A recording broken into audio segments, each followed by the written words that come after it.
Have you been diagnosed with depression and struggle with sadness? Maybe you're scared of being criticized. Loss of interest, aches and pain. Always thinking something terrible. Ask your doctor about Effexor XR. Ask your doctor about Cymbalta. Talk to your doctor about Zoloft. So talk to your healthcare Get with professional. your doctor today. Your doctor. Tell your doctor. Contact your doctor immediately. Talk with your doctor.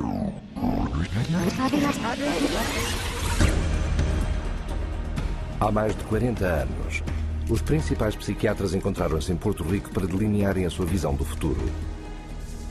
We see a developing potential for nearly a total control of human emotional status, mental functioning, and will to act.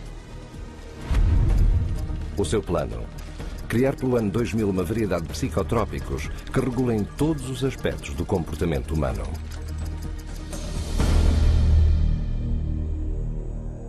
I was diagnosed with depression and put on Paxil. ADD, and I was prescribed Ritalin. Bipolar disorder, and I take lithium.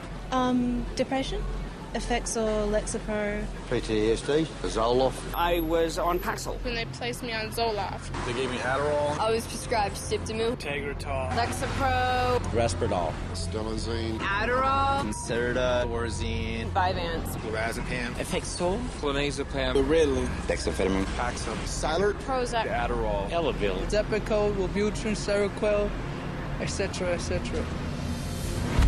100 milhões de pessoas a nível mundial tomam psicotrópicos. Como é que isto ocorreu? Os psiquiatras convenceram-nas de que estão doentes. They want you to think you're diseased from birth, and that all those experiences of life, childhood and adolescence and teenage years and adulthood and being a senior citizen, that these are all various stages of disease. Because let's face it, we've all been depressed at one time. We've all been anxious at one time. These are normal emotions that we feel. Every emotional and spiritual problem is reduced to a label. And of course, all of those diseases require pharmaceutical treatments. This is big, big business. Enquanto geram receitas saudáveis, dizem ser médicos profissionais, os psiquiatras confessarão livremente que a sua profissão é desprovida de ciência. We don't really have any specific blood tests or other tests that are definitive for any mental illness whatsoever. It would be neat if it would become much more scientific. If you go to my office and you tell me that you're depressed, there's nothing, and no blood sample or whatever, no tests. There are not current available tests to verify your diagnosis. I don't use any tests. You do not have a test to say, well, this is this disorder and this is the best medication for this disorder. For many years we thought we had the tests nailed down, but it turned out that they weren't of any value. If you don't know what's causing the symptoms, then to give somebody something to alleviate the symptoms is close to impossible. By the time a drug's approved and it hits the general population, we don't know even 50% of the side effects that are involved with that drug. And these pills cause heart attacks and liver problems and immune system problems and lots of other medical problems. So you're playing with fire. Todos os dias, os psicotrópicos causam sérias reações adversas. E embora os psiquiatras e companhias farmacêuticas saibam os perigos das drogas, os seus pacientes inocentes são deixados a sofrer as consequências. Everything became worse. Each mood swing was worse. He would have chronic headaches, chronic, nausea, not feeling good. She was very agitated, very, very jumpy. She was having horrible hallucinations. Her personality was disintegrating. Once he started on that drug, the cloud just stayed over him and stayed over him and stayed over him. It got darker and darker. He thought there wasn't anything worth living to kill himself. That was not Matthew. That was the drugs. At least I would like to have said, I love you. I didn't get a chance to do that. Em adição, ao incapacitar muitas pessoas diariamente, os psicotrópicos matam cerca de 3.000 pessoas mensalmente. Mas a devastação humana nunca teria chegado tão alto se os psiquiatras não laborassem com as companhias farmacêuticas para promoverem as suas drogas a médicos por todo o mundo. Hoje, 70 de todos os psicotrópicos são prescritos por médicos gerais. E como é que isto é realizado? Marketing. It's about creating a good story that uses science, that convinces a physician to think about writing a prescription. This is not science. This is incredibly effective marketing. It has nothing to do with science. They use what I call statistical contortionism. Basically just skew the numbers, make everything look fantastic, you hide the bad numbers. They're learning every trick in the book. They're evolving into efficient marketing machines, and it's working. There's definitely an unholy alliance between psychiatry and pharmaceutical sales. That's a marriage made in heaven. They're like conjoined twins. They're joined at the wallet. E com 374 desordens mentais a preencher o manual de diagnósticos da psiquiatria e mais a surgirem, o negócio está a expandir-se. As companhias farmacêuticas expandiram a sua lista de psicotrópicos de 44 em 1966 para 174 atualmente. As 5 principais drogas combinadas geram mais dinheiro do que o produto nacional bruto de mais de metade dos países na Terra. No total, a indústria psiquiátrica lucra $1/3 de $1 bilhão por ano. Como pode isto ter acontecido? É um conto de engano que pode ser difícil de acreditar, mas fatal de ignorar.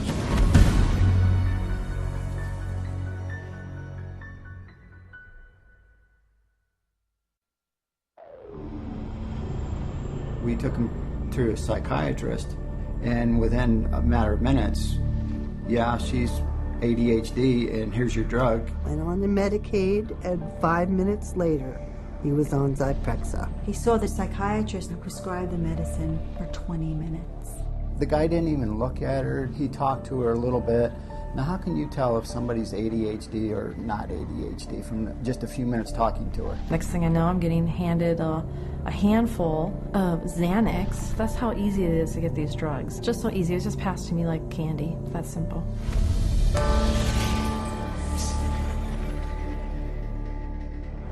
If a person were to walk in off the street, sat down with a psychiatrist, the chances of him being prescribed a drug before he were to leave the office, I would have to put it at 100%. Psychiatrists prescribe drugs.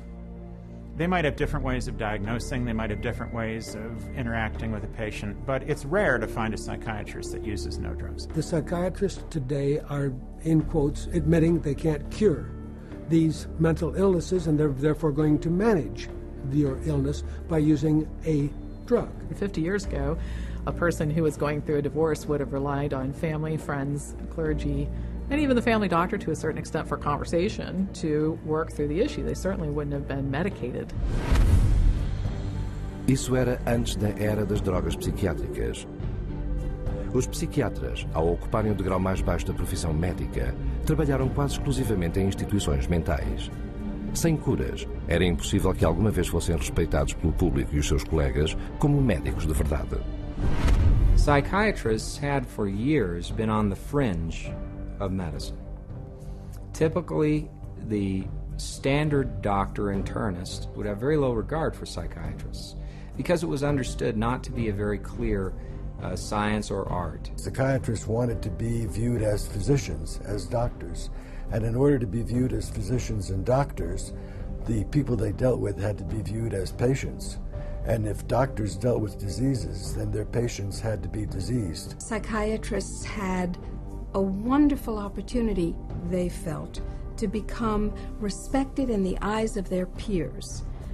They raced to create a whole diagnostic book called the DSM, the Diagnostic and Statistical Manual, which was created by consensus. A group of psychologists and psychiatrists get together, and if they made common observations, they have a vote and they now classify a new disease.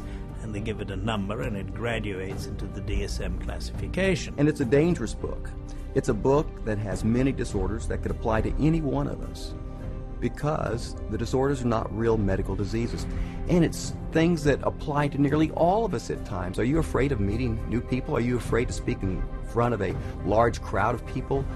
Does it make you nervous to go and to talk to your boss about a complaint? You can invent a mental disorder based on a checklist of symptoms, and that is exactly how the Diagnostic and Statistical Manual, the billing Bible for psychiatry, works.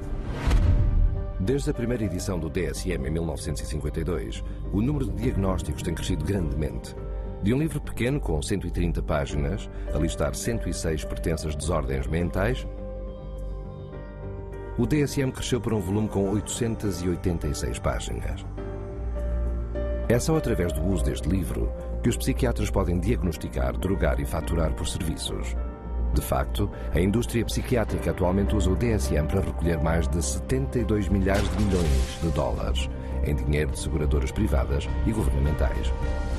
The DSM is used to diagnose and then give a label, and the label is used for billing purposes. That's how they get paid. You have to have a term in the Diagnostic and Statistical Manual in order to then call it a disease and treat it as a disease and write a prescription for it. And so because they can vote it in, they can create, and then the drug industry can just take over and market their drugs for those new disorders. And those drugs were welcomed by psychiatry leaders because it made us real doctors. Of course, first the public had to believe that there was something wrong with them, and that that thing wrong was biochemical, and that that could then be treated by a drug which was supposed to cure all. And so it was relatively easy, I think, to say, well, look, let's start looking at mental illness as fundamentally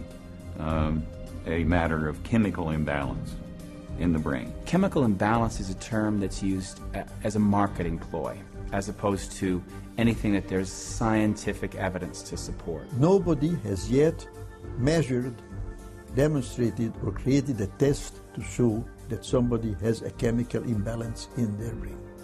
Period. How do you market a drug that restores the chemical balance or corrects a chemical imbalance? How can you do that in good conscience if you don't even know what one is? The whole myth of the chemical imbalance was created to sell drugs.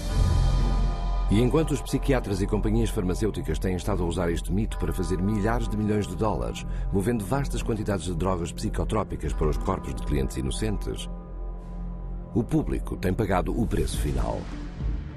Estima-se que metade de todos os americanos que cometem suicídio estão a tomar drogas psicotrópicas. Estima-se que as drogas psicotrópicas matem anualmente 2,5 vezes mais pessoas do que as que são mortas por homicídio. E a quem é que se confiou proteger o público contra estas perigosas drogas psicotrópicas? Nos Estados Unidos, é a Food and Drugs Administration, FDA, cujos painéis conselheiros de drogas psiquiátricas são dominados por psiquiatras que vão e voltam entre a indústria farmacêutica, a academia, a prática privada e governamental, a chamada porta giratória. The revolving door at FDA is one of the primary reasons why the system that we have works so poorly. That revolving door is a direct result of the fact that a group of people with the same mindset are put into positions of being regulators and in the position of being formulators and sellers and marketers. The panels that are formed by the FDA to evaluate these drugs, the psychiatrists who are on those panels, almost all of them have conflicts of interest where they have directly or indirectly received funding from the very industry and the very parties within the industry whose drugs they are evaluating. So there's this tight little relationship between psychiatry, pharmaceutical industry, and FDA where they each mutually support each other, and yet the mental health of the population does not improve. Pegue, por exemplo, no painel de avaliação de drogas da FDA que aprovou o antidepressivo Paxil. Todos os psiquiatras nesse painel têm laços financeiros com a indústria farmacêutica. E estes conflitos de interesses têm sido suficientemente desenfreados para levar a uma investigação do Congresso. When I check these advisory committees who make recommendations to the FDA, and they're always approved after the advisory committee, I found that there were conflicts of interest. I found that many of the people on the advisory committees had never filed a proper report on stocks and bonds that they owned that might be viewed as a conflict of interest. And they're by law supposed to do that. E esta rede de conflitos financeiros de interesses entre a psiquiatria, a indústria farmacêutica e a FDA tornou-se ainda mais fixada em 1992, após a passagem do Ato de Cota do Utilizador de Prescrição de Drogas, do inglês Prescription Drug User Fee Act, também conhecido como PDUFA. Através desta lei, poder-se-ia pagar à FDA uma cota de $100 mil por droga para assegurar que os medicamentos psicotrópicos seriam passados rapidamente através do processo de aprovação e para as mãos de pessoas a prescrevê-los mais depressa do que nunca. Congress told the FDA, your job is no longer to make sure drugs are squeaky clean safe before they get out on the market.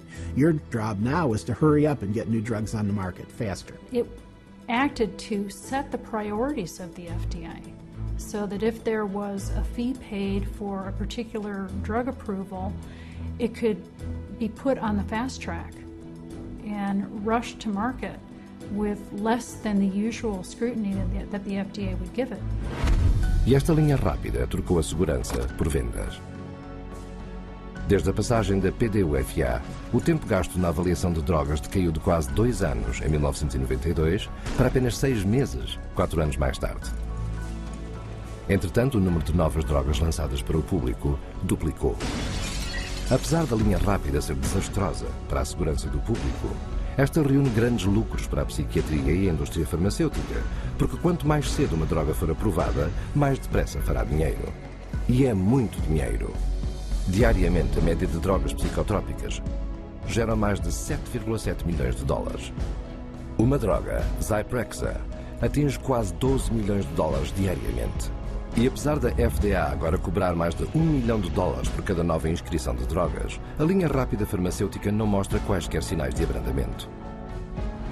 If you look at the relationship between the FDA, the pharmaceutical industry, and the psychiatrists, there's some kind of game that they're playing there. And what is the game? Well, you could say it's money, definitely money. And when you follow the money, you realize that there is no money in health. There's big money in disease. That's why all you hear about is managing disease or treating disease. You don't really talk about curing disease. And so psychiatrists have become mainstream doctors in America. And that is because of the pharmaceutical industry. They can thank the pharmaceutical industry because they become mainstream and because they have a lot more money than they used to. And the drug industry can thank them because now they have thousands of soldiers in their army distributing these drugs to everybody. Desde a criança mais pequena ao cidadão idoso de maior idade, ninguém está imune de qualquer das centenas de desordens fictícias inventadas pelos psiquiatras que alimentam uma indústria farmacêutica de psicotrópicos multibilionária. E diariamente, os psiquiatras estão a considerar ainda mais possibilidades. E o que é preciso? Outra etiqueta psiquiátrica.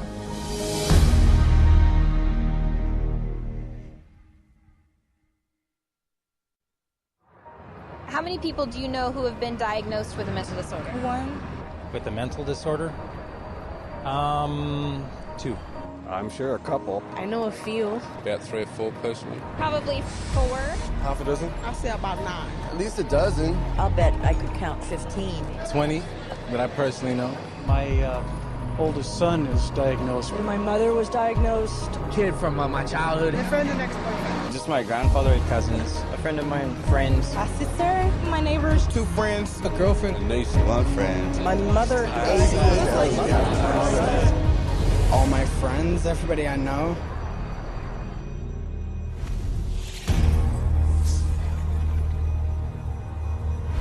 Uma aparente inundação de doenças mentais está à nossa volta. De onde é que isto vem? Os psiquiatras, cujo manual de diagnóstico e estatísticas pode etiquetar qualquer pessoa que anda na Terra nos dias de hoje como sendo mentalmente doente.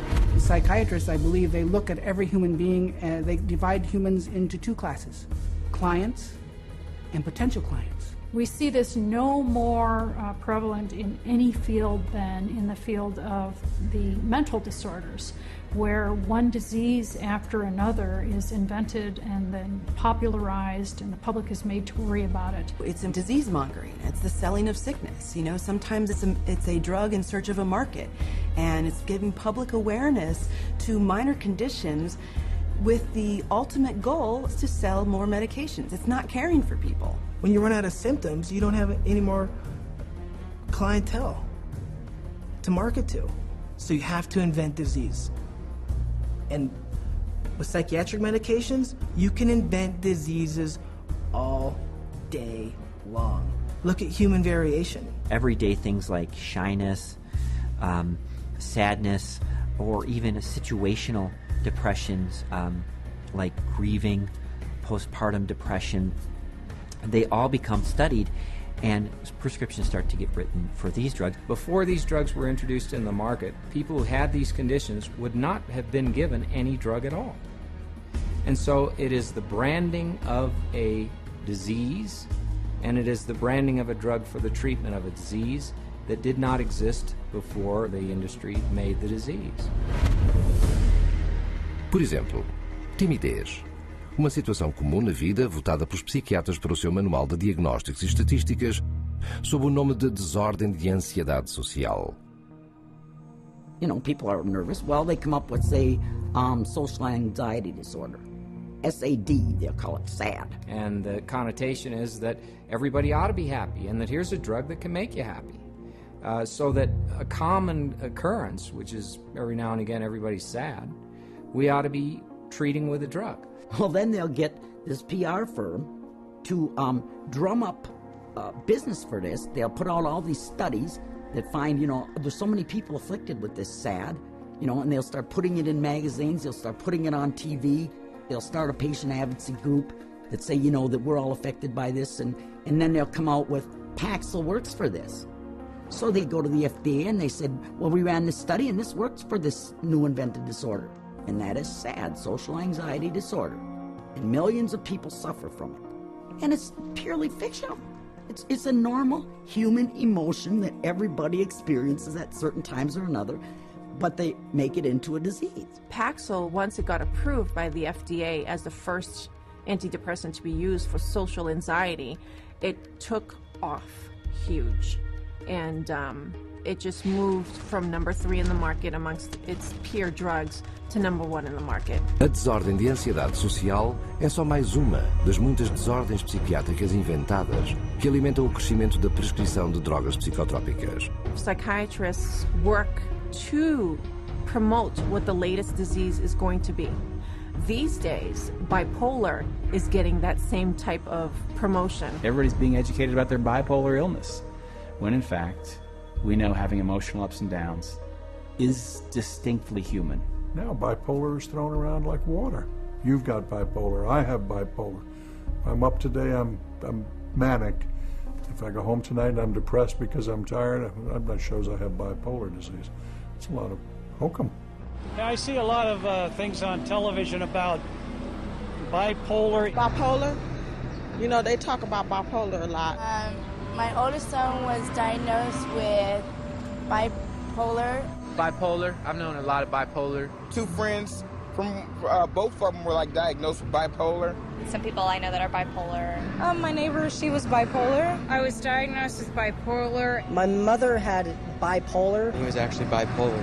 Schizophrenic bipolar. Bipolar and obsessive compulsive. Bipolar and ADHD. Bipolar disorder. Bipolar, yeah. Bipolar situation. Bipolar. Bipolar. Bipolar. Bipolar. Bipolar. There are 3 personality disorders, and then the most recent is bipolar.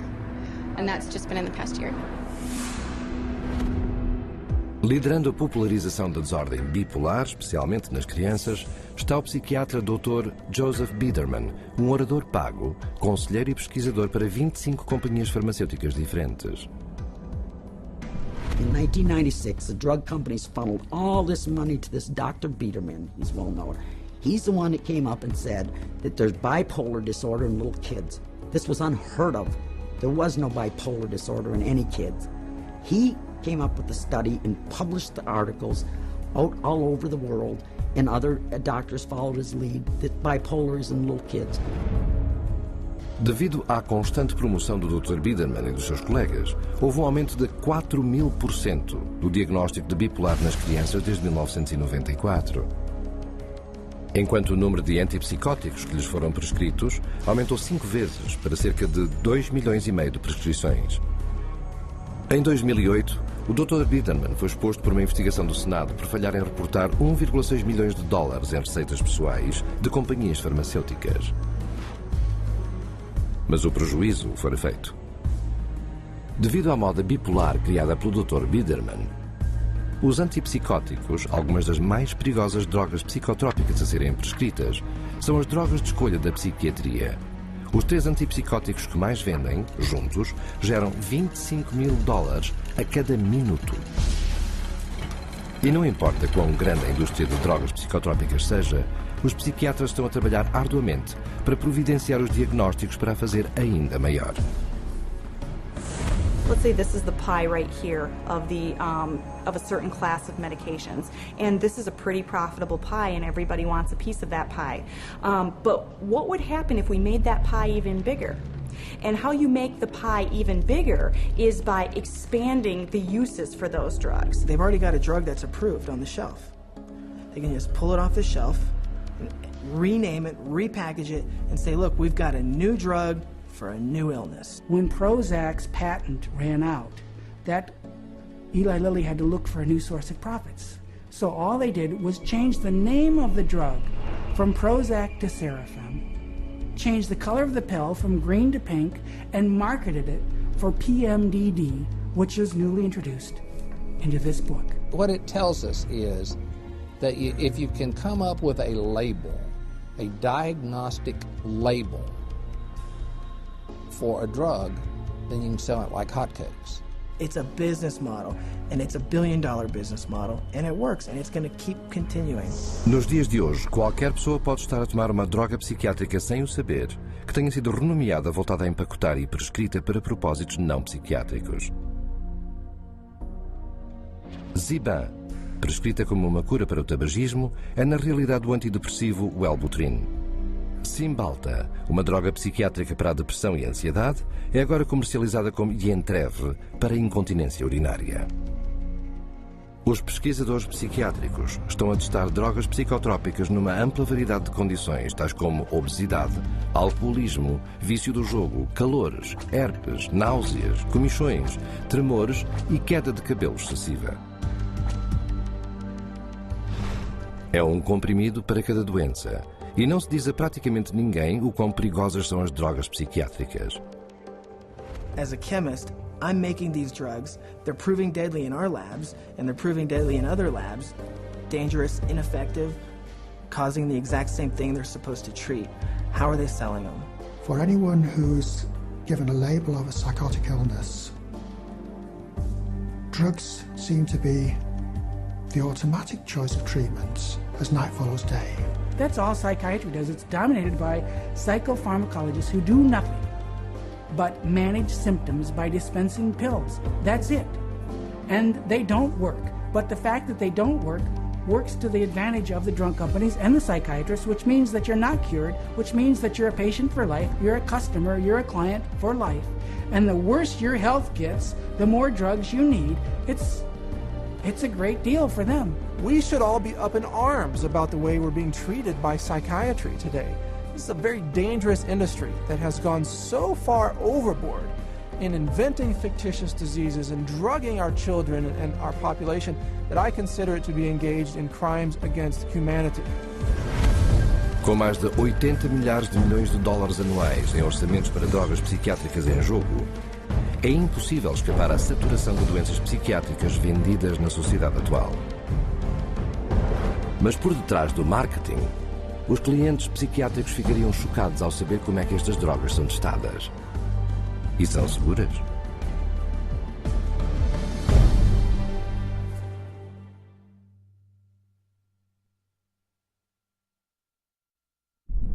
No one knows precisely how these psychiatric medications act. We don't know if I give you a medication if it is going to work or not. There's not a great deal of scientific support for using them. I myself, I try to pick a drug whose side effects might be useful. You have to choose what is the best option. We don't have sure methods. There are no rules. Everything it's an art, really.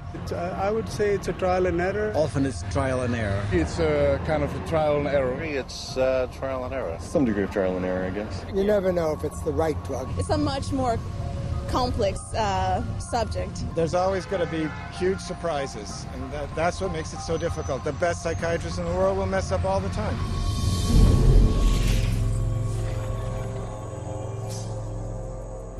The American public is being treated as a mass medical experiment. We are all being treated like guinea pigs by the pharmaceutical companies, the psychiatric industry, and the FDA. They are basically testing drugs on large parts of the population without really knowing what the results are going to be. It's a very dire situation that we're facing. We're talking about people's health and in many situations people's lives. These are very serious issues. Como compostos químicos perigosos, as drogas psicotrópicas estão altamente reguladas por governos por todo o mundo. E para que qualquer nova droga psicotrópica seja aprovada para consumo, deve ser submetida a testes intencionados para proteger o público. When a pharmaceutical company develops a new drug that they want to send to the market, what they do is they have to run it through clinical trials. They have to be able to provide to the FDA safety data to say this is a safe and effective drug. In clinical trials, psychiatrists are engaged to do the research. And we could bank on the fact that these psychiatrists are tied to the pharmaceutical companies. And the psychiatrist puts their name on there, they're seen as an expert. Talking mental drugs, who writes them? It's a psychiatrist. So that's how it works. It's a terrible system. The desperate thing about it is that it's all dressed up in the name of science. It's not science at all, it's pure marketing. But they get away with it because it's called science. There's really no test, no x-ray, there's no chemistry that shows you have this condition. It's really just the opinion of someone who is probably taking money from pharmaceutical companies to prescribe drugs to people. Where's the biochemistry? Where's the research? Where's the substantiation? And the answer is it vaporizes like mist in the morning. It's not there. Mas a falta de testes científicos não impede os psiquiatras de prosseguirem experiências clínicas com drogas perigosas. Experiências clínicas devem consistir em 4 fases de testes científicos precisos das drogas. As primeiras 3 das quais devem ser submetidas aos governos para aprovação regulamentar. Na fase 1, a droga é verificada por toxicidade. Na fase 2, os testes são feitos para ver como é que a droga reage no corpo humano. Se ultrapassa este obstáculo, então a fase 3 da experiência é levada adiante. Mas sem testes laboratoriais para verificar ou medir qualquer desordem mental e com muito dinheiro em jogo, a pesquisa das drogas psiquiátricas é altamente subjetiva e cheia de manipulações. There are many places where you can tweak the study just a little bit with the study design or with the way you gather the data or the way the data are reported. And there's so many different ways you could bias a study. I've seen what they did to the data in these trials. There's no question that they manipulated the data. For example, let's say they had 100 people to start with. 40% drop out. 30% have a positive response. 30% have no response.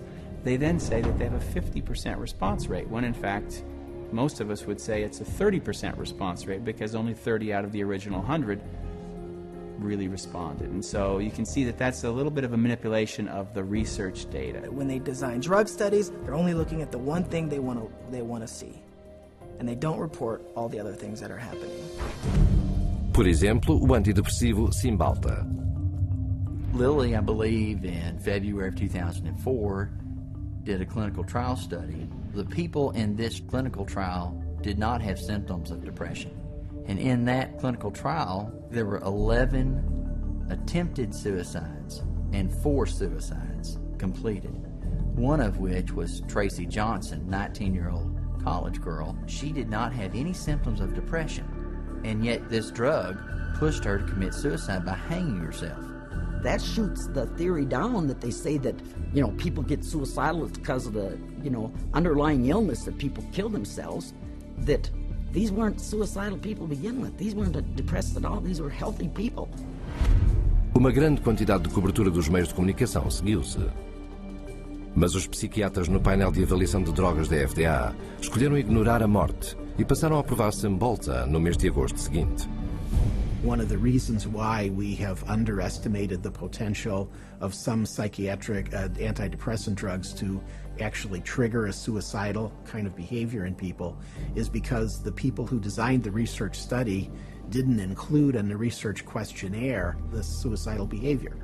And then you can report that we had 0 incidents of this type of behavior among our subjects. And then the response is trumpeted as if there's something magical about it, when in fact what's happened is a whole statistical tap dance routine that violates good science. However, on the basis of that kind of phony trial, the drug can be marketed. Keep in mind that when a drug is tested in the clinical trials, it's only a very short period of time. The final phase of testing can be anywhere from 5 to 6 weeks. The longest of those studies was 8 weeks.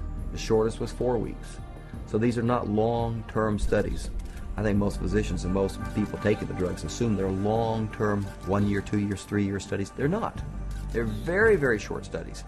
I find it pretty outrageous that we can base a multi-billion-dollar industry on a few 6 or 8 week clinical trials where antidepressant medications beat a sugar pill by a few percentage points. É na base de pesquisa influenciada como esta que psicotrópicos com efeitos adversos potencialmente fatais são rotineiramente aprovados pelos painéis da FDA para toda uma vida de uso. E como pode isto acontecer? Porque as drogas representam muito dinheiro e os painéis da FDA são dominados por aqueles que beneficiam ao aprová-las. The FDA panels that evaluate these drugs are largely psychiatrists. All of a sudden you discover there are 20 different pharmaceutical companies paying them, either grants or honorary or some other way. They're getting paid by the pharmaceutical industry. If you have a psychiatrist who works at the FDA, he could also be being paid by industry. He might sit on industry panels or discussions or get paid to be a speaker. What I found in working with physicians at the FDA was that they could have dual positions. They could sit on an industry board. They could be influenced by industry. Many of them, the drug manufacturer actually proposes to the FDA, we would like this and this and this person to be on the committee. After all, they're the renowned expert. Well, of course, they're the, quote, expert in a particular drug because they're the one who the drug manufacturer paid to do the very drug study. Have you been diagnosed with depression and struggle with sadness, trouble sleeping, anxiety, or low energy? Ask your doctor about Effexor XR. Com a antecipação da conclusão de aprovação da fase 3, começa o ataque de marketing. E enquanto os psiquiatras começam a promover e a prescrever estas drogas em todo o mundo, ainda há uma outra fase para ser levada adiante. A fase 4. What phase 4 clinical trials are is when they've actually gotten the drug approved and then they get it into the general population so that we finally find out what it does when it hits ethnic populations, women, children. Then we see who dies, who has seizures, who has deformed children, who has epilepsy, who has diseases downstream, whose heart stops. The public is the clinical trial. That's where we find out the problems with these drugs. This is an experimental stage, and it's so much so that one consumer protection group has advised patients that they refuse a prescription for any drug that hasn't already been on the market for 7 years. So if you're taking a drug that's only been out for a year or 2 or 3, you are a guinea pig. E a experiência não acaba aqui. Testes adicionais das drogas psiquiátricas aproveitam as desordens inventadas no Manual de Estatísticas e Diagnósticos para lucrarem ainda mais ao dirigirem-se aos mais inocentes de todos. If they test their drugs on children, then they get a 6-month extension on their exclusivity period or patent period. Este centro de pesquisa de drogas psiquiátricas no Texas usa anúncios para seduzir voluntários infantis. E uma vez lá dentro, são atraídos ainda mais com o mais simples dos truques. This is where they're going to be playing.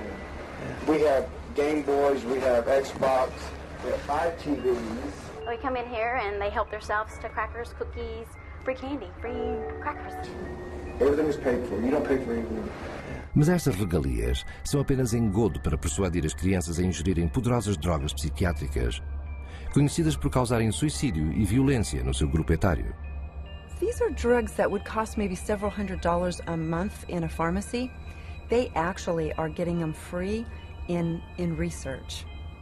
We love children and we just love children because they're our future.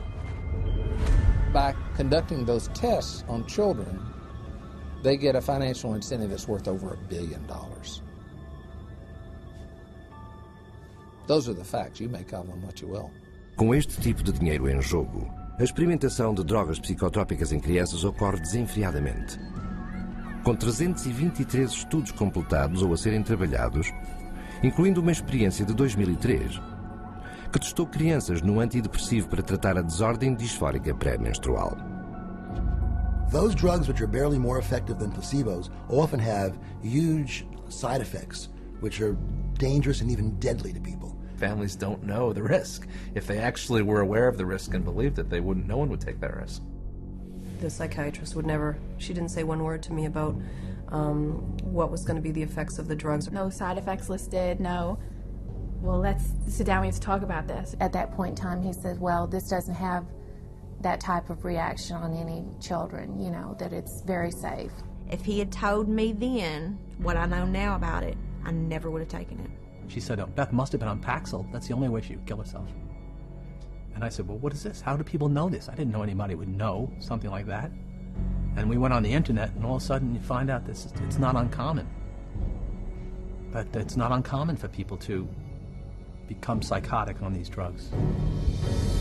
We're entitled to know the truth before we give a mind-altering drug to our children, our wife, our mother, our father, ourselves.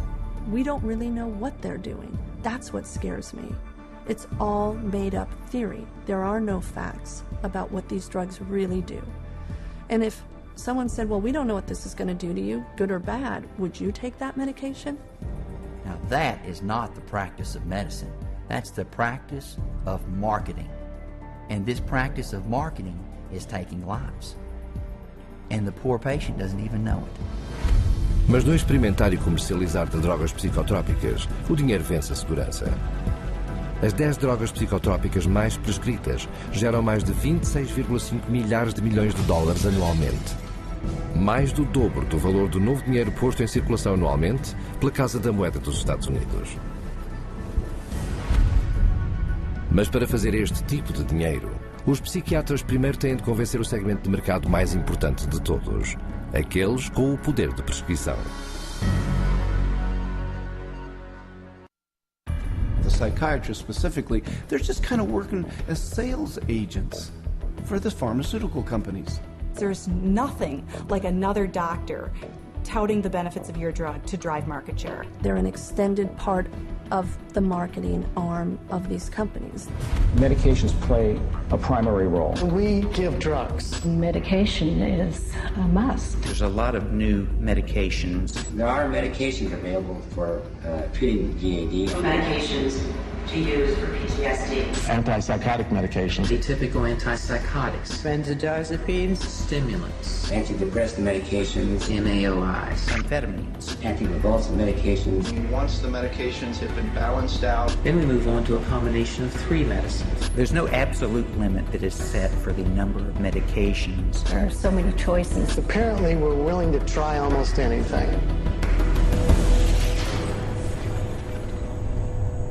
As drogas psiquiátricas não podem ser vendidas sem uma prescrição, pelo que as companhias farmacêuticas contratam psiquiatras para promoverem as drogas psiquiátricas aos seus colegas que as prescrevem. O rastro do dinheiro começa nas escolas médicas mais prestigiadas no mundo, nos gabinetes de psiquiatras altamente influentes baseados na universidade ou académicos. Com o seu selo de aprovação, as companhias farmacêuticas faturam milhares de milhões em drogas psiquiátricas. There are a lot of academic psychiatrists especially who have ties to 10 or 15 or 20 different pharmaceutical companies, and so they're making a very large amount of money. Whether they're professors or whether they work at big, medical institutions, those drug companies will make sure that they've got them on the payroll somehow. They'll have this person feed this information to their other peers, but it's all being motivated through monies being funded by pharmaceutical companies. About 40% of the early stage marketing dollars for pharmaceutical companies go straight to these thought leaders, psychiatrists. Estes acordos financeiros com os pretensos importantes líderes de opinião são muito lucrativos. Um dos melhores psiquiatras académicos pode lucrar pessoalmente mais de $500 mil por ano de companhias farmacêuticas. These people are still considered the stars of their medical centers because they bring in all this great money from the pharmaceutical companies, and that helps keep the coffers of the medical center full. Universities receive a lot of money from the pharmaceutical industry. drug companies are building buildings right next to the medical school. They're funding research right and left. The University of Michigan Depression Center received, I think it was $750,000 from Eli Lilly, and all they do down there is crank out this biological view of psychiatry and mental illness and depression. Com os psiquiatras académicos a receberem milhões em dinheiro de drogas para as suas universidades, não é surpresa alguma que o currículo da escola se baseie nas drogas psicotrópicas. Training programs in psychiatry, the majority of them now are drugs first. You know, you're really a psychopharmacologist in a way when you come out of a psych residency training program. Even when I went to medical school, psychiatrists did talk to patients. Now all they do is write a prescription and send them away. A psychiatrist is trained for one purpose, to administer psychiatric drugs. Os psiquiatras académicos não só disciplinam os futuros médicos a prescrevê-las, eles também promovem estas drogas aos seus colegas. Primeiro, ao criar estudos de experiências clínicas passados como pesquisa imparcial, que promove tanto uma desordem psiquiátrica inventada como a droga para a manejar. Estes estudos são postos em jornais profissionais para serem lidos pelos seus colegas e citados nos meios de comunicação. Mas o que os leitores não sabem é que cerca de 50% das vezes esses psiquiatras nunca participaram nos estudos. One of the most unethical practices we're aware of is ghostwriting of journal articles, where somebody at the pharmaceutical company will write the paper and the academic physician will put his name on it and get it published in a major journal when he maybe changed 3 or 4 words in the whole article, and the article was basically written as a marketing tool by the drug company, and yet this academic puts his name on it as if he's the author. He has had no part in the study, and also he probably hasn't even read the study results, but he is prepared to receive $10,000, $20,000 to put his name at the front of the research, which gives it added authority.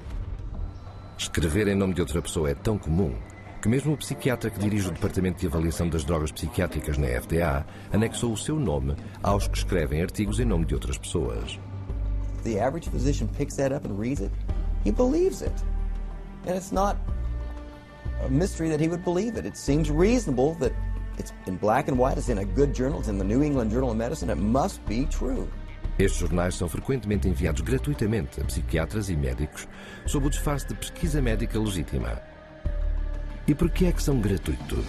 Porque os anúncios das drogas farmacêuticas reúnem grandes rendimentos para os seus publicadores. So if you go through a medical journal, you'll see page after page of advertising for bipolar disorder and treatment of using medications, or advertisings for depression and treatment of using medications, schizophrenia. So it's really everywhere.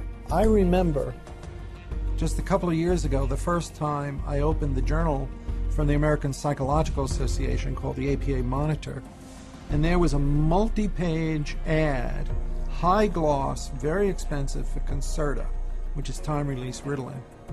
I resigned from the American Psychological Association. I wasn't going to be part of this whatsoever. It's very hard when your major source of income is advertising and advertising placement to write an article that's negative about a particular drug and expect that company to continue to buy ads in your medical journal. So that's a major issue. Mas os importantes líderes de opinião psiquiátricos não estão satisfeitos com encher jornais com artigos escritos por outra pessoa. Eles também espalham a doutrina de drogas psicotrópicas nas conferências em Educação Médica Contínua, ou CME. Physicians and nurse practitioners and physicians assistants are mandated to take a certain amount of continuing education credits every year. Well, 70% of all continuing medical education is now funded by the pharmaceutical industry. That seminar is going to be taught by a professional who is employed by the pharmaceutical company. The very nature of where someone is giving you your support means you are biased to that person's side. Many physicians and many psychiatrists who attend medical conferences don't know that when they go to that conference meeting that's about antidepressants, antipsychotics, and it's generally an academic psychiatrist who's speaking, they don't realize that person's probably making about $10,000 for that 1-hour speech. Mas não precisa de ser um psiquiatra académico para obter uma fatia do bolo. Os psiquiatras que prescrevem muitas drogas psicotrópicas são recompensados generosamente pelos representantes de vendas farmacêuticas por apoiarem o negócio local. Psychiatrists, especially high prescribers, are targeted and gifted extensively by the industry. Now that gifting is where you need to get specific. That was not unusual during our marketing conversations to say, well, what's our top drug writer? You know, who's the doctor that's prescribing the most of this drug? Well, you know, let's send them to the Kentucky Derby. We offered trips on some occasions to come out and hear a 2-hour talk, but it happened to be on a nice island in Hawaii. There were a lot of things that we did day in and day out to try to get the doctors to write our drugs, or in my case, to write for the psychiatric drugs. We did a lot of lunches and dinners, and we brought in speakers, and those speakers were obviously paid by us, and we would wave, renowned studies at them from renowned journals. But of course, we would never say that these studies were paid for by our company, and that it was written by a ghostwriter who was paid by our company, or that our company tends to do a ton of advertising within that particular medical journal. We would never say that. Com mais de 300 milhões de prescrições de drogas psiquiátricas escritas anualmente, os psiquiatras que mais prescrevem são ricamente recompensados por abrirem novos mercados. Eles recebem até 25% mais dinheiro das companhias farmacêuticas do que qualquer outra especialidade médica. Uma média num estado de mais de $45 mil pelo melhor psiquiatra por ano. Psychiatrists get more kickback from the pharmaceutical companies than any other branch of medicine. The profession of psychiatry couldn't keep its journals afloat, couldn't keep its conferences afloat, couldn't keep its organizations afloat without money from drug companies. The drug companies really have psychiatry in their pocket. This is a profession whose diagnoses have been heavily influenced by people who are heavily influenced by the pharmaceutical industry, and whose treatments are almost exclusively these days pharmaceuticals. We should be able to count on them. I do not believe that we can. Devido à promoção incessante pelos psiquiatras, a prescrição de drogas psicotrópicas espalhou-se não só pela psiquiatria, mas por toda a profissão médica. Mas esta campanha promocional tem uma segunda vertente que forra os bolsos dos psiquiatras mais do que qualquer outra. E esta visa-o diretamente a si.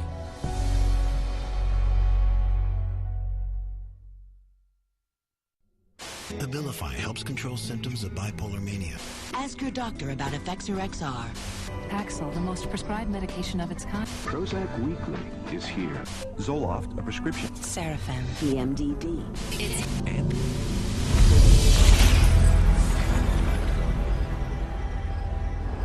Os psiquiatras e companhias farmacêuticas não fazem só propaganda enganosa das drogas psiquiátricas aos seus colegas que as prescrevem. Eles também publicitam diretamente ao consumidor final, você, contanto que você entre nos seus gabinetes e exija uma prescrição. The direct-to-consumer advertising is instilling the notion in every human being that something is mentally wrong, something needs correction. That drives people to see a psychiatrist to help to mitigate this by dispensing the medication, by dispensing a drug that they have had pushed on them on countless television ads, countless magazine ads, and countless print ads that say, hey, there's something wrong with you, go get help for it. Em mais lado algum, há uma explosão de publicidade mais óbvia, diretamente para o consumidor, do que na televisão. Nem sempre foi assim. Até recentemente, o publicitar drogas psiquiátricas na TV era severamente restrito. Mas em 1997, a FDA foi persuadida a relaxar as suas regras sobre o publicitar nos meios de comunicação, numa violação direta do artigo 10 de um tratado internacional assinado nas Nações Unidas. Every 5 minutes there's a new drug ad. And this is not by accident. This is cold, canny, scientific design. Ads are fundamentally of two types. One type of ad is a effort to try to get the patient to take the drug company's drug. Abilify helps control symptoms of bipolar mania and reduce... But then the second kind of direct-to-consumer advertising is the you're sick and you didn't know it advertising.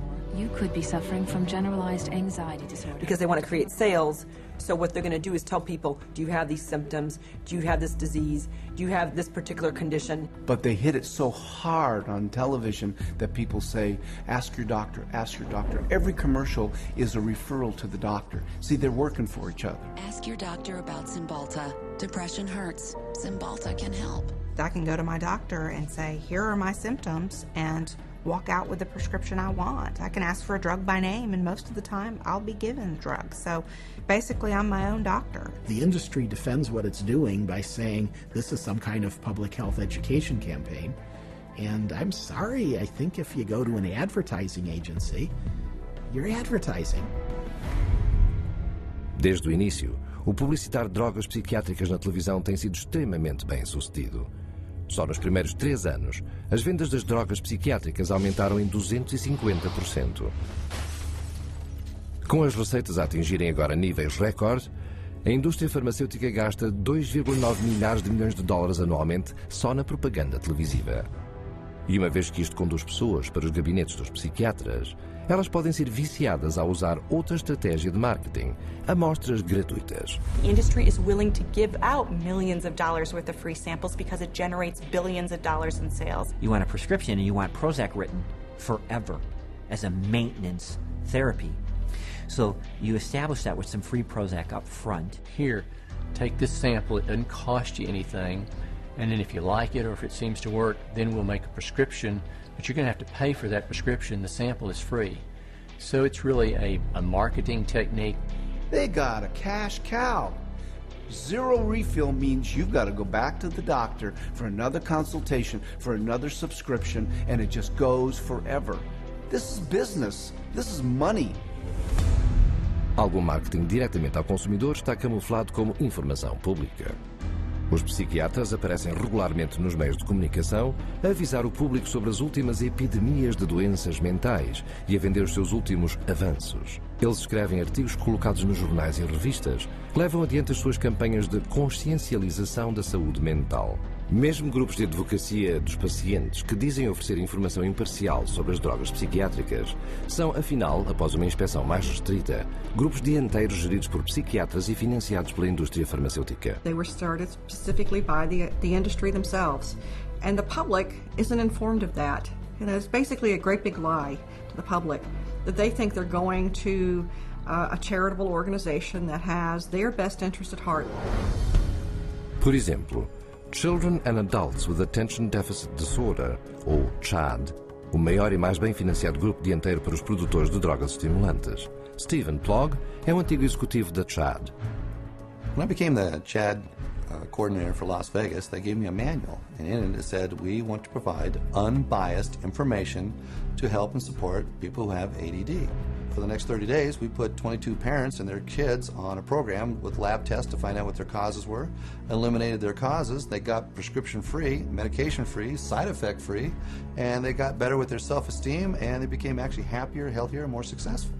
Chad found out about this, called me up and says we do not allow people to talk about nutrition in any of our seminars. We only prescribe going to a psychiatrist who will only prescribe drugs and therapy.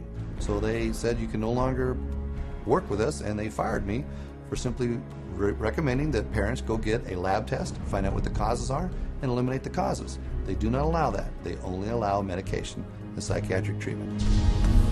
Os grupos de advocacia dos pacientes psiquiátricos também promovem tratamento de drogas psicotrópicas ao publicar amplamente inquéritos de marketing disfarçados de questionários médicos. You can take a survey of maybe 16 questions. And if you are a normal human being who's lived through ranges of emotions of normal life experience, if you've known the exhilaration of the birth of a child, a niece, a nephew, and the devastation of a divorce and the loss of dreams, and answer honestly to those questions, you will diagnose yourself as bipolar. And the instructions that come back along with the diagnosis or the warning that you're probably bipolar say, print this out and take it to your doctor. E quão simples é para alguém entrar na internet, responder a questões típicas da vida e ser dado uma desordem psiquiátrica. Aqui estão alguns voluntários escolhidos aleatoriamente, pessoas de todas as idades que levam vidas normais. Do you feel sad, blue, unhappy, or down in the dumps? Sometimes. I've had periods of great optimism and other periods of equally great pessimism. Yeah, that happens a little bit. I get tired for no reason. Sometimes. Life is pretty full. Nah, not really. For no apparent reason, I sometimes have been very angry or hostile. It's hard for me to concentrate on reading. I am restless and can't keep still. My heart beats faster than usual. I have trouble sleeping, shortness of breath. Gained weight. Trembling hands. I have an idea that most of these are going to be sometimes. Everyone has. As in everybody? Somewhat. Somewhat true. Just a little. Oh, yeah, I am. Alright, my score totaled 42. Bipolar disorder, moderate to severe symptoms. Wow. Answer reflects on the presence of depressive symptoms. Currently suffering from an anxiety disorder. I may be suffering from bipolar 1. Minimal to mild depression. An obsessive compulsive disorder. Guess that means I'm psycho. Guess I'll go to a psych. Try to see if I could work it out, get some meds or something. No total, foi atribuído a 50% destas pessoas um diagnóstico psiquiátrico e instruídos para receberem tratamento. Com esta medida, metade da população dos Estados Unidos, cerca de 150 milhões de americanos, poderiam ser classificados como mentalmente doentes. Now you have a direct line of consumers just walking in with a little pre-survey that says that they potentially can have bipolar, ADHD, stress, anxiety, any of those categories, and they just need to take this assessment tool and say, okay, that basically that is what you have and here's your drug. E os psiquiatras estão agora a insistir que tal ferramenta de avaliação é obrigatória. Peguem no Teen Screen. Sob o disfarce de um programa de prevenção do suicídio, são administrados testes de saúde mental nas escolas para diagnosticar e drogar crianças. Crianças como Chelsea Rhodes, que uma manhã foi para a escola como uma adolescente normal e regressou a casa com um diagnóstico psiquiátrico.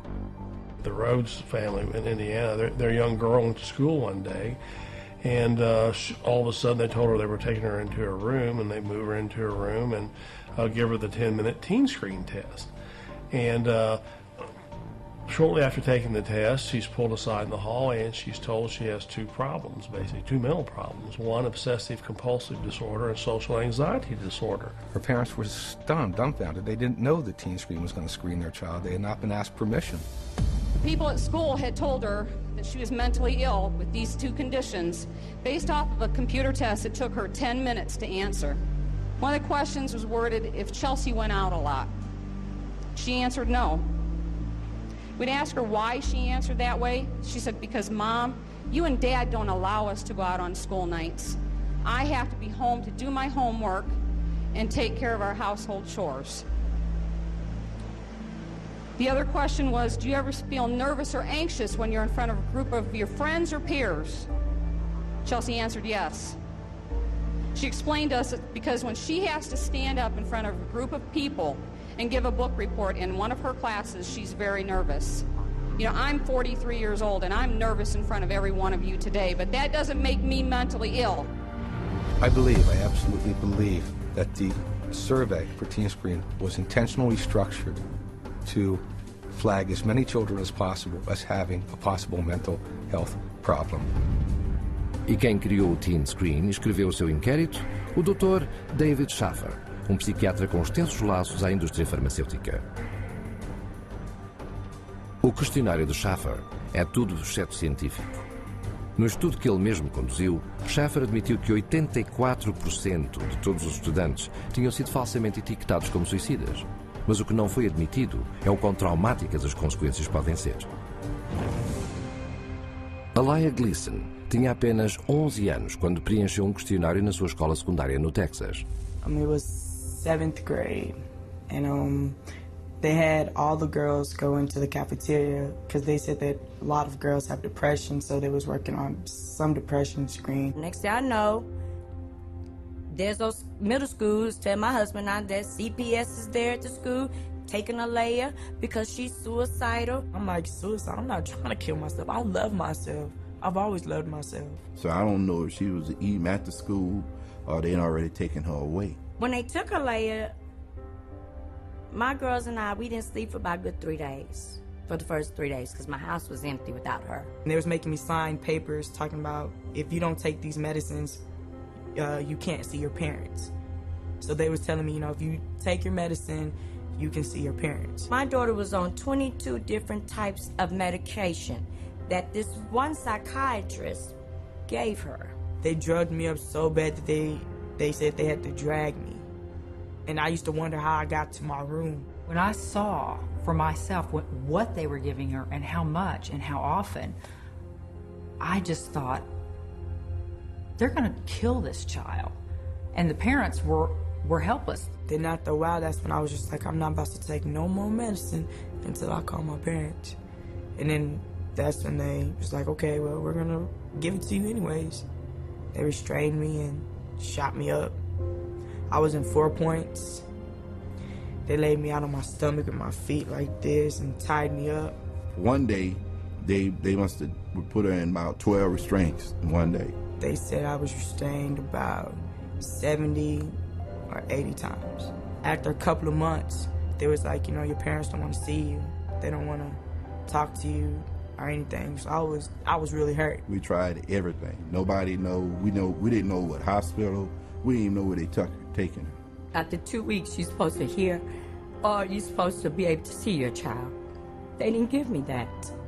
I didn't see Alea till 6 months later. But I was a good child.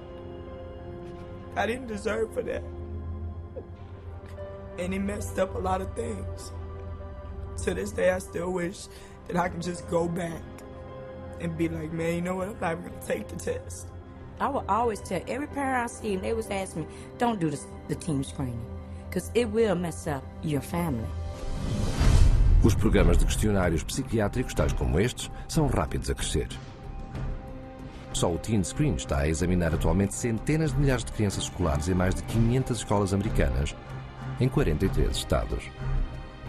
Has nothing to do with helping kids, has nothing to do with mental health, has nothing to do with medicine. It has everything to do with the pushing of drugs. So it presents itself as being a wonderful, altruistic program, whereas in fact, I believe its cold-blooded and cold-hearted intent is to recruit more children into the very subjective diagnoses of mental illness and to treat those kids with medication. Mas a promoção de drogas psiquiátricas não acaba na sala de aula. A legislação foi colocada para examinar todos os cidadãos por doenças mentais, incluindo pacientes geriátricos, veteranos de guerra e mulheres grávidas, tudo a ser pago por si.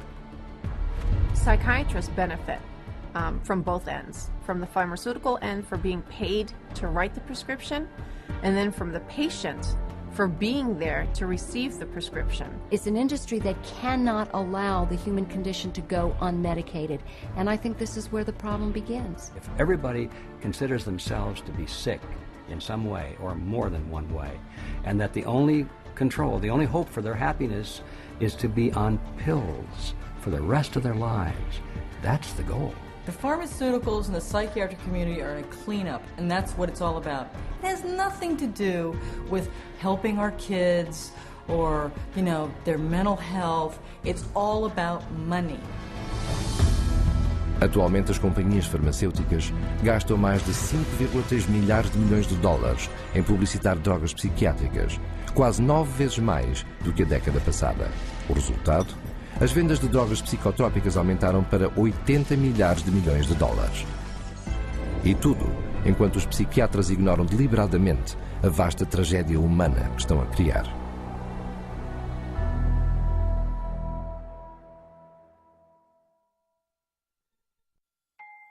I'm 10 years old, and I'm going to read, I think, the side effects of a drug called Daytriana. The drug Adderall. Luvox. Cymbalta. Giodon. Lexapro. Namenda. I have a question. Where do I find the side effects? How do I read it if it's so small? Just a bunch of letters squished together. I can't read this. This is the side effects of the drug. Side effects. Stroke. What the heck? Speech disorder. Eye disorders, vision blurred. Dry mouth. Nervous. Tremor. Dizziness, delirium, and coma. Tardive dyskinesia. They experience worsening of their depression. Aggressive reaction. Paranoid reaction. Psychosis. Serious cardiovascular events. Other serious heart problems. Heart failure. What? Suicide. Suicidal thoughts. Suicidal thinking and behavior. Increases the risk of suicide. An increased risk of death. Sudden death. These guys must be kidding. Wow. This is gross. Seeing this on a warning label, does anybody have any clue what they're putting their kids into? This isn't good.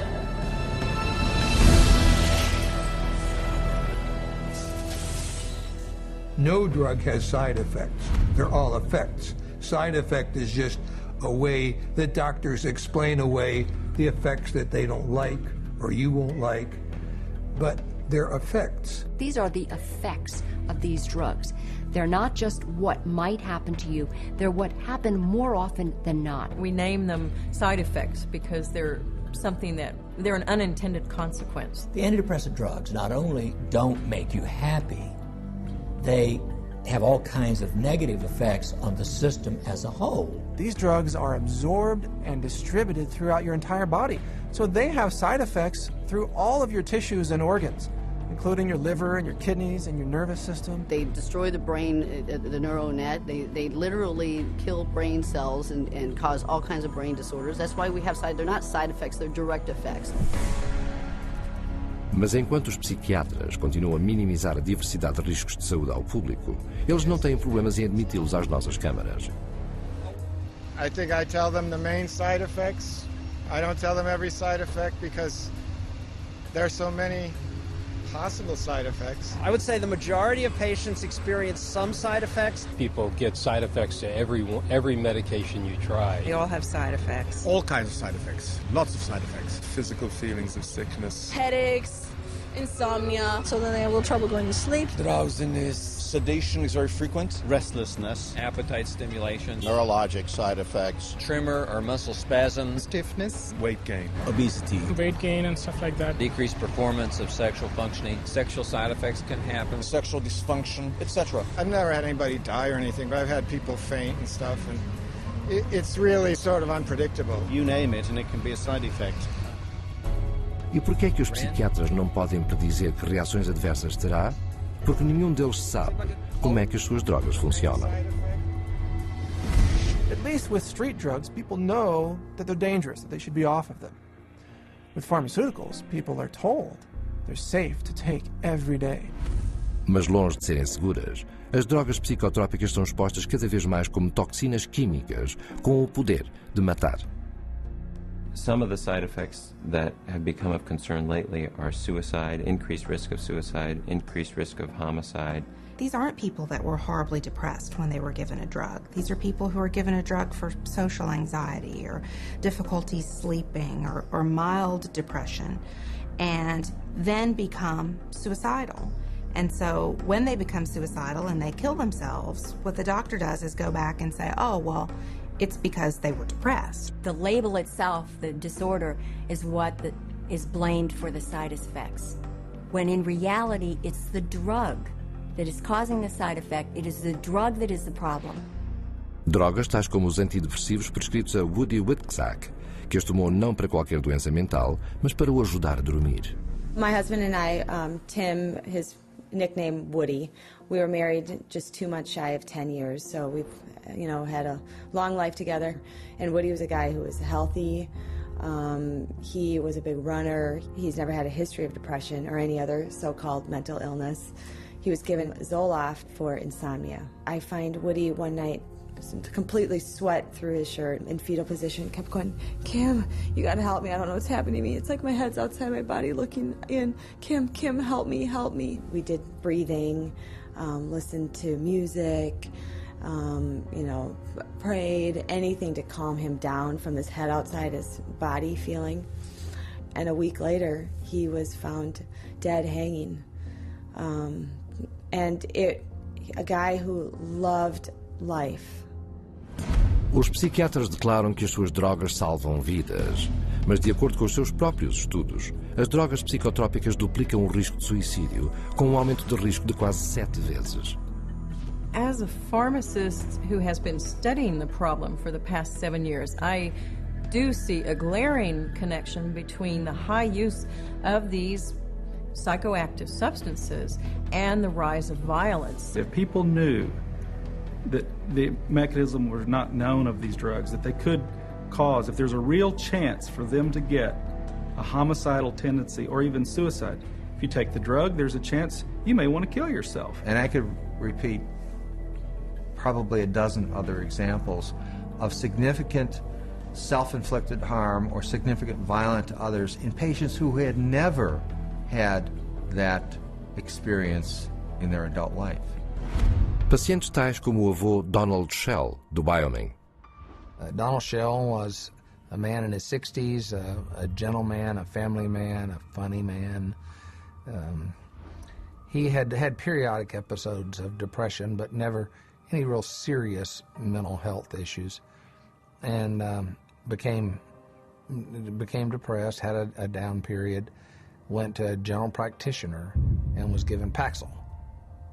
2 days later, he shot his wife, his daughter, his 9-month-old granddaughter, and then himself. The first question the jury was asked, very telling question, can Paxil cause some people to commit homicide and or suicide? To which they answered yes. Donald Shell tomava Paxil durante 2 dias antes da sua reação homicida da droga. Mas o consumo de psicotrópicos a longo prazo também tem provado criar uma vida inteira de prejuízos, um facto não desejado e ignorado pelos psiquiatras. In the long run, the side effects may actually be worse than the original condition. I don't think the average patient has any idea that the long-term use of this drug is now associated with very serious diseases, with diabetes, with kidney failure, with tardive dyskinesia, a movement disorder that's very serious and permanent and irreversible. You can be affected by these drugs in any part of your body, your brain, your heart, your kidneys. That's why people die early very often, because they are prescribed things and the long-term effects are, in some cases, the death of the individual. E o maior prejuízo é criado pela prescrição de diversos medicamentos por psiquiatras que fazem fortuna com a multiprescrição de drogas psiquiátricas, uma para contrabalançar os efeitos da outra. If you have drugs that create side effects, that gives you a ready market for more drugs to cure the side effects. It seems to me that it's a self-propagating system. And what ends up happening is that each one of those new drugs that's added into the scenario brings on another symptom for which there's another drug, for which there's another symptom, for which there's another drug. And it just snowballs into a vicious circle of one drug causing the need for another drug. Sometimes people come and they're on such a cocktail of so many different drugs for so many different things. It's rare now that I see a senior citizen that is on less than 5 or 6 drugs at one time. Some 12, 15. One will lead to the next, and they're all toxic. This is how the game is played. E à medida que os psiquiatras espalham o seu jogo lucrativo de drogas psicotrópicas ainda mais longe para a sociedade, as crianças tornaram-se a mais recente e trágica das vítimas. Rebecca Riley, 2.5 years old, they diagnosed her with bipolar disorder and ADHD. They had her on an antipsychotic, they had her on a heart drug, they say, for ADHD, and they had her on an anti-seizure. And then one other one for side effects. 4 drugs at 2.5 years old. She can't even zip up her own pants. She's like a little rag doll. The school nurse, 2 teachers, the principal, the social worker, all said they never seen any behavior in this little 4-year-old girl that would warrant these kind of medications. And all specifically called this doctor and said, please take her off these. She died at a little over 4 years old. This little girl that didn't have a chance. And the psychiatrist just let her. Em vez de ir a tribunal e ser presa, a psiquiatra de Rebecca Riley, a doutora Keiyoko Kifuji, nem sequer perdeu a sua licença. Uma pessoa pode muito bem perguntar-se como é que os psiquiatras se safam com isso. A resposta está num conceito legal conhecido como standard de cuidado.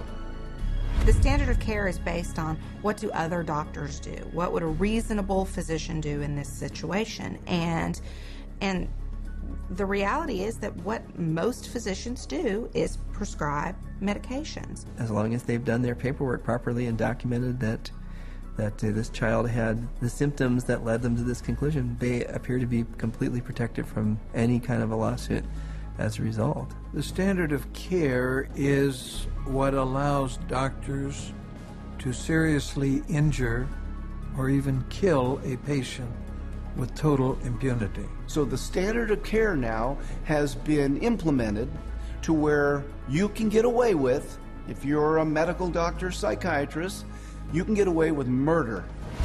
E o número de mortes continua a elevar-se. As drogas psicotrópicas matam agora uma estimativa de 42 mil pessoas anualmente. The cost to society is very real and very devastating. But the medicine they're practicing isn't real. It's a hoax. Profit always comes before patient safety, and they take a very short-sighted view. It's all about how can we make money today, not what price are we going to pay tomorrow. The trail of destruction that a psychiatrist leaves in his path is of no concern to that guy. It's all that money. E é muito dinheiro. A psiquiatria é atualmente uma indústria de mais de 300 milhares de milhões de dólares, sem uma única cura. E à medida que mais e mais avanços são prometidos pelos psiquiatras, o seu número total de vítimas doentes, feridas e mortais continua a escalar. Desprotegido está o público, você, que se deve defender por si próprio.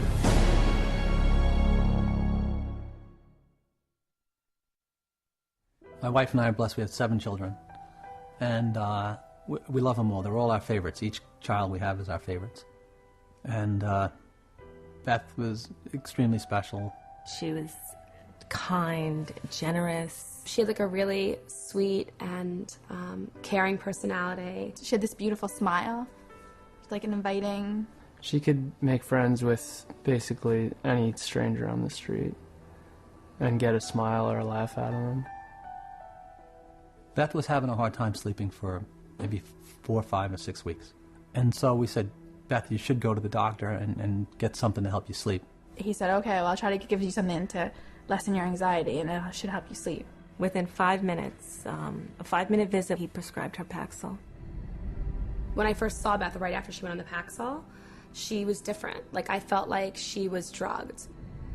And by the second or third day, she's like, I don't know, I just don't feel right. You know, I feel strange in my skin.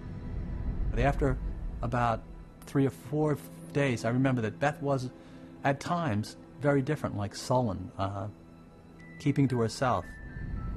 My mom and her were having dinner, and she said she didn't have any real emotion. Like, she kind of felt emotionally numb.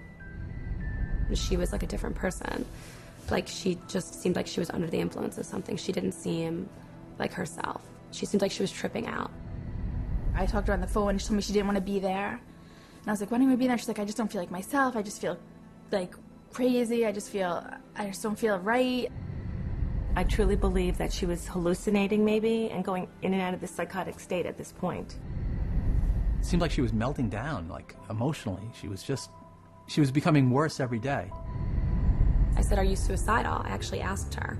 And she laughed at me. And she said, no, I would never do that. I'm thinking in my mind, I'm just going to lay down next to her and I'll rub her head and I'll talk to her and we'll try to figure out what we're going to do because something's not right here. And my son Matthew was right behind me going upstairs. And when I got to the top of the stairs, I saw her hanging in the hallway. Then the police were all over the place and people were coming and going, and about 3 hours, 4 hours after my daughter died, one of my friends came over and said, you know, I was speaking to so-and-so, one of our other friends, and she said, oh, Beth must have been on Paxil. That's the only way she would kill herself. It just wasn't her. There was nothing in her that would have done that. She was the most non-violent, like gentle to violent way to die. It had to be the drug. There was no other answer. If we knew what we knew now, Beth would be here with us today. I know that for a fact. A trágica história de Beth Winter é só uma de muitas. Um conto repetido onde quer que as drogas psicotrópicas sejam prescritas. Mas os psiquiatras insistem que você acredite que as suas drogas são seguras e eficazes, porque eles são os peritos da saúde mental e você não é. Mas caso após caso prova que o confiar neles pode ter consequências desastrosas. Psychiatry is pseudoscience. It's false science. It cannot withstand rigorous review if people would just look at the evidence. If they help anyone, it's not worth the risk to the people that are harmed by them. They are betraying every customer they have. They don't know what they're doing, and we need to educate the public to use their feet and walk away.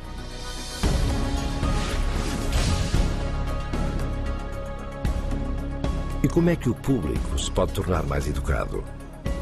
Ao exercer um direito médico central, pouco conhecido para o paciente, mas muito familiar para os psiquiatras. We want to be able to present the patient with alternatives.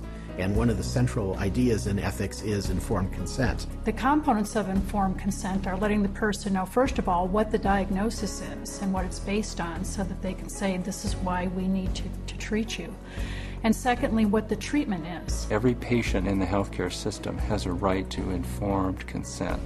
That is, they have a right to be told the risks and benefits of the treatment, the risks and benefits of alternative treatments, and the risks and benefits of no treatment at all. Patients should be totally informed, fully informed about every medication that the psychiatrist offers to them to take or says they should take.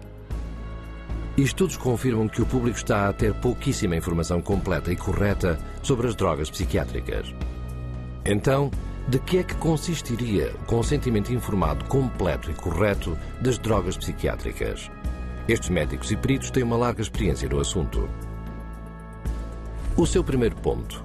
As desordens psiquiátricas não são, na verdade, doenças que requerem tratamento médico. It's true that there's no biological findings that really support any of these psychiatric diagnoses being medical illnesses. And the burden of proof really is the other way around. It's not that you have to prove that there is no biological science. The burden is on psychiatry to prove that there is. There's no blood test. There's no lab test. There's no X-ray. These are just clusters of behavior that a group of psychiatrists have voted that it's a disease. Can you imagine doctors having to have powwows to decide if a heart attack is a real disease or not? No, they don't have to decide that. They don't have to have a vote on that. They should be asking the doc, geez, doc, where's the chemical test for that? Where is the objective test for this?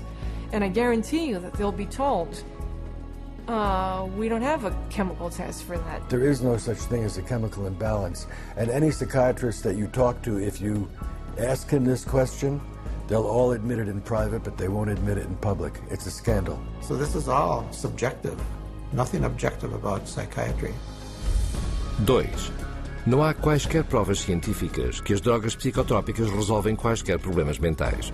Since there is no measurement for these psychiatric diagnoses, because they're really just subjective, for the same reason there really can't be a measurement for the effects of the drug. In terms of medication, the evidence that's claimed is the medications are highly effective and not very toxic. But actually, in fact, the data in psychiatry are very clear that that's not true. What is true is that the medications are barely, if at all, more effective than placebo. You're selling drugs to people under false premises, under a disease that's been invented. So how do you measure efficacy among a disease that doesn't even exist? 3. As drogas psicotrópicas mascaram os sintomas e surgem com efeitos adversos a curto e longo prazo severos. Whatever problem you're being treated for, whether it's depression, real or otherwise, or cardiovascular disease, medicating away the symptoms is not solving the problem. The patent medication gives the appearance of having helped because in the short term, it usually doesn't show the bad effects that are going to happen in the long term. So it's very deceptive. The longer the patient's on the medication, the worse the prognosis is. None of these medications hit precise targets. You begin accumulating all kinds of collateral damage. In other words, other organs in the body are actually harmed. So for the first time, we're seeing kids in grade school or middle school who have type 2 diabetes and who have the beginning stages of cardiovascular disease. So you see Parkinson's disease, you see tardive dyskinesias, you see other movement disorders. Is it true that we're now seeing a lot of deaths from psychiatric drugs? Absolutely yes. 4. As drogas psicotrópicas podem causar dependência. One of the hallmarks of informed consent with psychiatric meds is you have to discuss the potential for addiction. The vast majority of psychiatric drugs create psychological and physical dependency. Most patients that I've seen that were on these drugs have difficulty getting off of them. It's rare for somebody to just be able to stop it without a problem. 5. A maioria dos problemas mentais são causados por uma doença física subjacente. Many physical conditions can cause mental problems or what pose as psychiatric symptoms, but the psychiatrist, in the records I've reviewed, psychiatrist does not do an in-depth study of what could be causing the problem. And if the doctor isn't taking the time to find the cause of those symptoms, then unfortunately those symptoms may continue and there may be a serious underlying medical disorder that's being overlooked. The question is it better to treat depression with a drug, or is it better to treat depression by trying to figure out what caused the depression and working it out with the patient? Dehydration can make you exhibit symptoms of depression. Sleeplessness can make you exhibit symptoms of depression. Eating a terrible diet, hypoglycemia, being sedentary, all of these things are biological reasons for having symptoms of depression. I have in my practice children who are misdiagnosed as having ADD, ADHD, who really have Lyme disease. 70% of all what are classified as mental illnesses actually have a physical cause, a physical problem causing that. 6. Não importa quão severo seja a agonia emocional ou psicológica, há muitas opções eficazes que não envolvem drogas psicotrópicas. Once you've proven that there is no problem in the body and that there is no malfunction in the brain, then you have to begin to address these other levels of the self. And I think that's what psychiatry has completely stopped doing. There are very few conditions that cannot be treated by other methods than the use of drugs. Any forces that impinge on medicine that make us think that the drug approach is the only approach is undermining good patient care.